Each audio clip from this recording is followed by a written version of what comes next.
नमस्कार दोस्तों, जय हिंद जय भारत। मैं हूं CL सैनी और आप देख रहे हैं CD RK Saini BEd classes. इस चैनल पर आप सभी दोस्तों का हार्दिक स्वागत है, अभिनंदन है। देखिए, हम अध्ययन कर रहे हैं अधिगम के लिए आकलन, असेसमेंट फॉर लर्निंग। आज की लाइव क्लास में हम केंद्रीय प्रवृत्ति मापकों के उद्देश्य एवं कार्यों के बारे में आपसे चर्चा करेंगे। देखिए, जो केंद्रीय प्रवृत्ति के उद्देश्य एवं कार्य होते हैं, ये टॉपिक ज्यादा बड़ा नहीं है।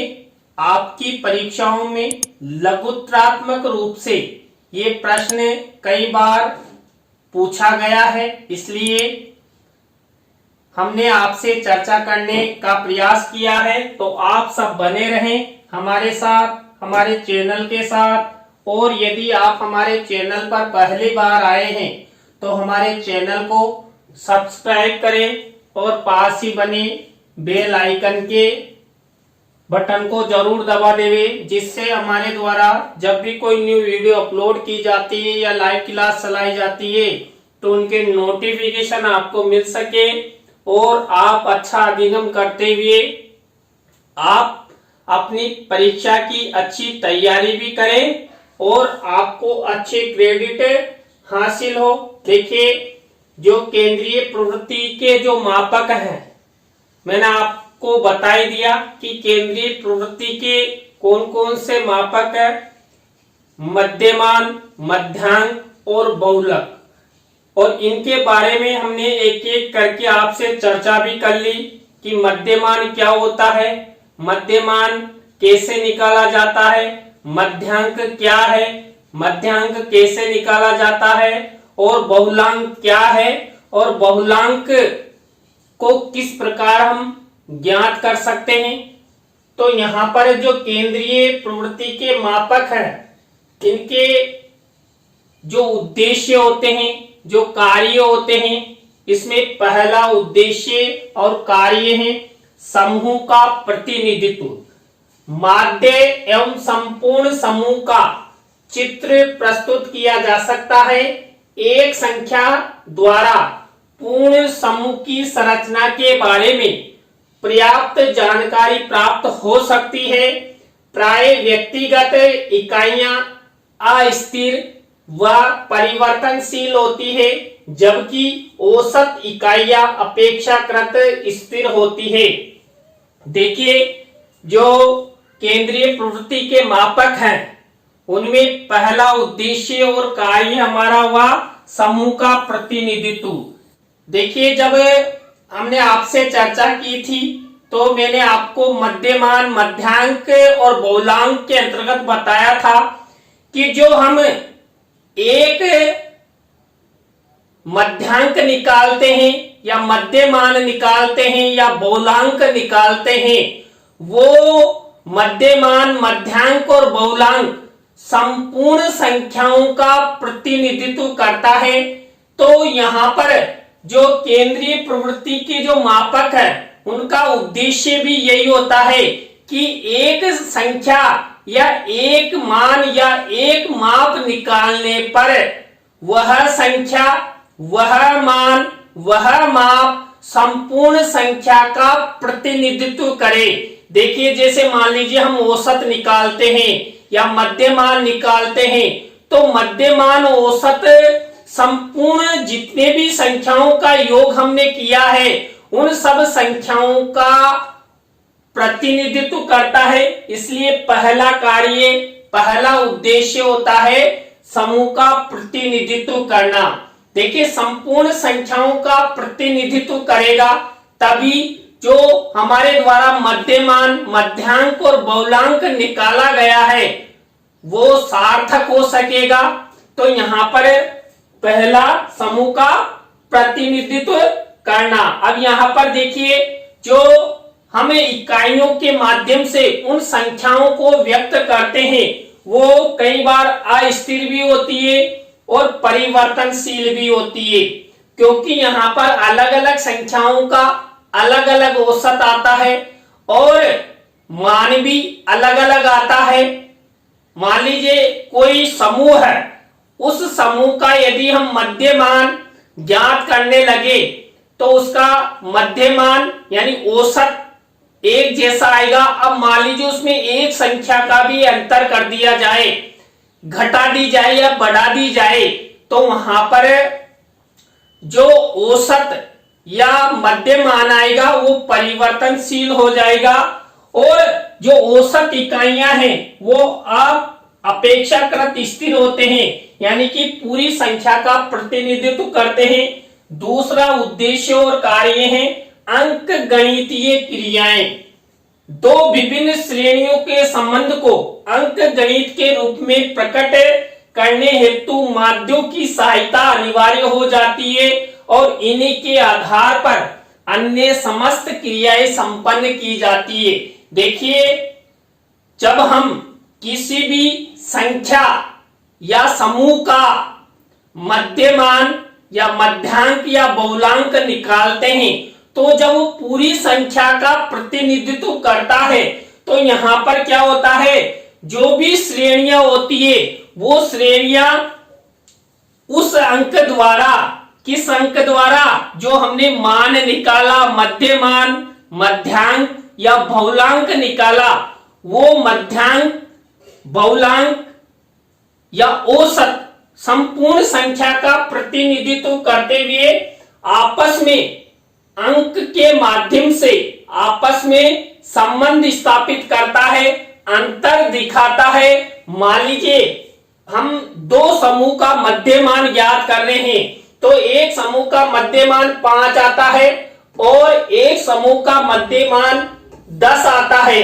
तो इन्हें दोनों समूह का जो मध्यमान हमने ज्ञात किया उसमें अंतर आता है।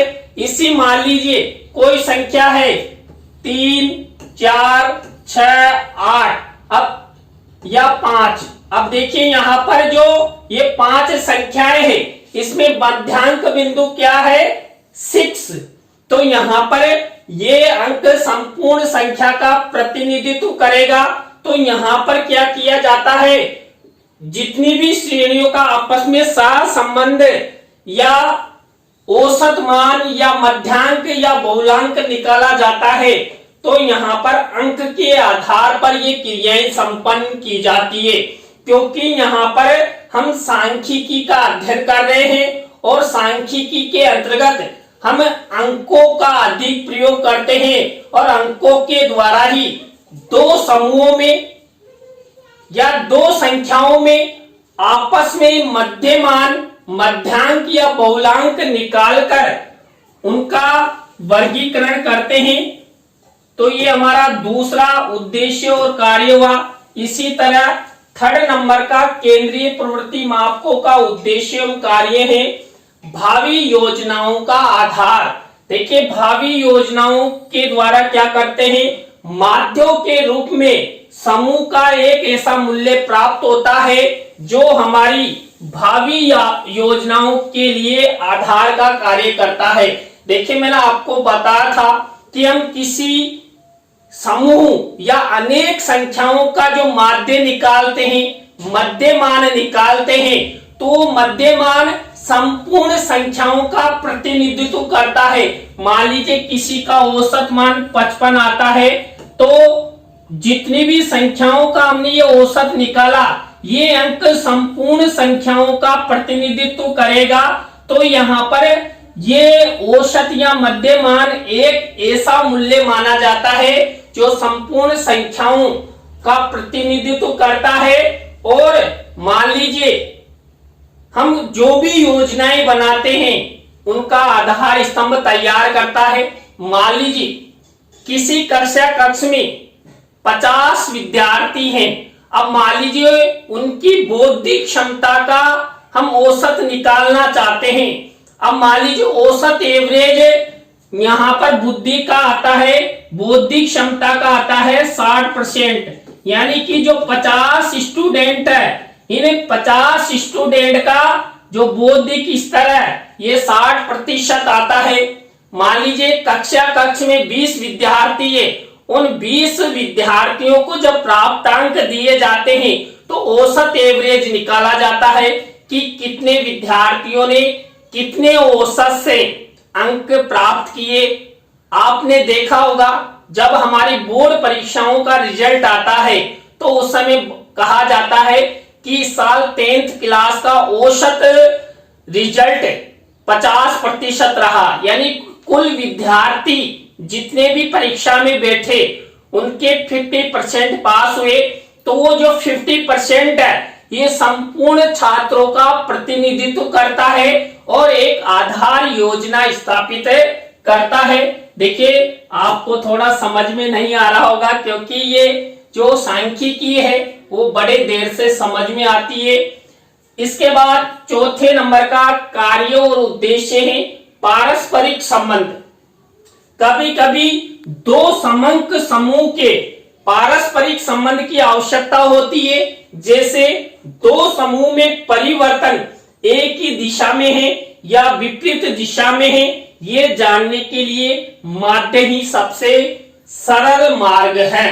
देखिए कई बार जब हम विभिन्न समूहों का मध्यमान निकालते हैं तो दो समूह का जो मध्यमान यानी औसत कभी कभी बराबर भी आ जाता है, कभी कभी विपरीत दिशा में भी चला जाता है। मान लीजिए दो कक्षाओं की बौद्धिक क्षमता ज्ञात कर रहे हैं तो यहाँ पर दोनों कक्षाओं के जो छात्र छात्रा हैं उनकी बौद्धिक क्षमता अलग अलग भी हो सकती है और दोनों का औसत एवरेज एक भी हो सकता है, यानी कि समंक अंतर में भी आ सकता है और विपरीत में भी जा सकता है। मान लीजिए किसी कक्षा का औसत एवरेज 50 आता है और किसी का 55 भी आ सकता है, किसी का 70 भी आ सकता है और दोनों का बराबर भी रह सकता है। तो यहाँ पर जो दो समूह है, दो कक्षाएं हैं, दो वस्तुएं हैं या अनेक संख्याओं का जो समूह है, जब उनमें मध्यमान की गणना की जाती है तो वहां पर आपस में पारस्परिक संबंध होता है। देखिए तुलना करने पर हम एक बिंदु के आधार पर, एक क्षेत्र के आधार पर उनका मान ज्ञात करते हैं। यहाँ पर जो दो संख्याओं में, यहाँ पर जो दो कक्षाओं में जो छात्र छात्राओं का बौद्धिक स्तर निकाला गया, ये बौद्धिक स्तर एक रूप है लेकिन ये अलग अलग कक्षाओं का निकाला गया और दोनों का आपस में पारस्परिक संबंध स्थापित करने का प्रयास किया गया। तो यहाँ पर देखिए कभी जो छात्रों की बौद्धिक क्षमता है वो औसत एवरेज अलग अलग, स्वाभाविक अलग अलग भी हो सकता है, सेम भी हो सकता है। तो यहाँ पर जो केंद्रीय प्रवृत्ति की जो मापक है उनके द्वारा किसी भी समूह, किसी भी कक्षा कक्षीय छात्रों का जो भी हमें ज्ञात करना हो, माप करनी हो, ये हम पारस्परिक संबंध स्थापित करके ही ज्ञात करते हैं। इसके बाद सामग्री को संक्षिप्त रूप में प्रस्तुत करना। देखिए ये पांचवा उद्देश्य एवं कार्य है किनका? केंद्रीय प्रवृत्ति मापकों का। सामग्री को संक्षिप्त रूप में प्रस्तुत करना, माध्य द्वारा संग्रहित सामग्री को संक्षेप में प्रस्तुत करते हैं जिससे एक सामान्य व्यक्ति शीघ्रता व सरलता से समझकर स्मरण रख सकता है। मान लीजिए किसी कक्षा कक्ष में 100 विद्यार्थी हैं। अब देखिए 100 विद्यार्थियों ने अलग अलग अंक प्राप्त किए हैं। किसी ने मान लीजिए 5 अंक, किसी ने 10, किसी ने 20, किसी ने 30। तो अलग अलग ये जो 100 विद्यार्थी हैं इन्होंने अलग अलग अंक प्राप्त किए और जब इनका औसत एवरेज या मध्यमान निकाला जाता है, मध्यांक निकाला जाता है, तो जो मध्यांक या औसत आएगा ये संपूर्ण इन 100 छात्रों का प्रतिनिधित्व करेगा। जिससे क्या है कि यहाँ पर देखिए 100 संख्याएं थी लेकिन औसत रूप में क्या आ गया? मात्र एक मान आ गया। तो ये एक मान क्या करता है? जो अनेक संख्याएं हैं उन अनेक संख्याओं को संग्रहित कर क्या करता है? संक्षेप में लोगों के सामने, छात्रों के सामने प्रस्तुत करता है, जिससे जो व्यक्ति होते हैं, छात्र छात्रा होते हैं, वो आसानी से समझ सकते हैं। मान लीजिए आपसे डायरेक्ट कहा दिया जाए कि कक्षा कक्ष का बौद्धिक स्तर 70% है या 2020-21 में 100% रिजल्ट रहा, तो 100% रिजल्ट का मतलब है सभी विद्यार्थी पास हो गए। तो 100 अंक चाहे लाखों विद्यार्थी होंगे, लेकिन वहां पर हमने औसत एवरेज बता दिया ना 100%, तो 100% का मतलब सब विद्यार्थी पास हो गए। तो यहाँ पर इसको हम संक्षिप्त रूप में प्रस्तुत कर सकते हैं। इसके बाद केंद्रीय प्रवृत्ति जो मापक हैं, उनका अगला उद्देश्य कार्य होता है तुलनात्मक अध्ययन। माध्यों का प्रयोग दो या दो से अधिक समूहों के संबंध में निश्चित सूचना देने के लिए किया जाता है। इन सूचनाओं के आधार पर हम इन समूह का पारस्परिक तुलनात्मक अध्ययन सरलता से कर सकते हैं। जैसे हम दो कक्षाओं के छात्रों के अंकों का तुलनात्मक अध्ययन के आधार पर उनकी उपलब्धि की तुलना कर सकते हैं। देखिए हमने कई उदाहरण बता दिए हैं आपको कि मान लीजिए कोई कक्षा कक्ष है, अब उन कक्षा कक्ष के जो छात्र हैं, उन कक्षा के छात्रों का जो अंक है, उन अंकों का हम तुलनात्मक अध्ययन कर सकते हैं। मान लीजिए दो समूह हैं, उन दो समूह के द्वारा जो आपस में तुलना की जाती है और तुलना के द्वारा हम पता कर सकते हैं कि कौन सा समूह शक्तिशाली है, कौन सा समूह कमजोर है।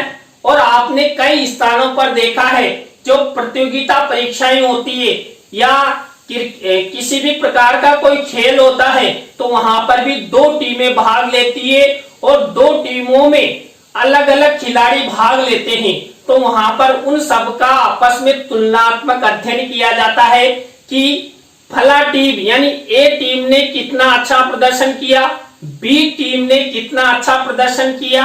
आपने देखा होगा, मान लीजिए जब हमारे जो खिलाड़ी हैं अच्छा प्रदर्शन करते हैं, तो हम बताते हैं कि फला खिलाड़ी ने इतनी औसत से अच्छा प्रदर्शन किया है, 100% किया है या 50% किया है। तो हम इस तरह क्या कर सकते हैं, केंद्रीय प्रवृत्ति की जो मापक है उनके आधार पर जो उद्देश्य और कार्य निर्धारित करते हुए हम उन्हें ज्ञात कर सकते हैं, उनकी माप को लोगों के सामने प्रस्तुत कर सकते हैं। तो देखिए आज की क्लास में हमने केंद्रीय प्रवृत्ति मापकों के उद्देश्य कार्य के बारे में आपसे चर्चा की। आज की क्लास आपको कैसी लगी कमेंट्स में हमें जरूर बताएं। अच्छी लगी हो तो लाइक करें, कमेंट्स करें और शेयर जरूर करें दोस्तों। इसी तरह नए टॉपिक के साथ हम आपसे फिर मिलेंगे CDRK Saini B.Ed classes YouTube channel पर। जय हिंद, जय भारत, राम राम सा।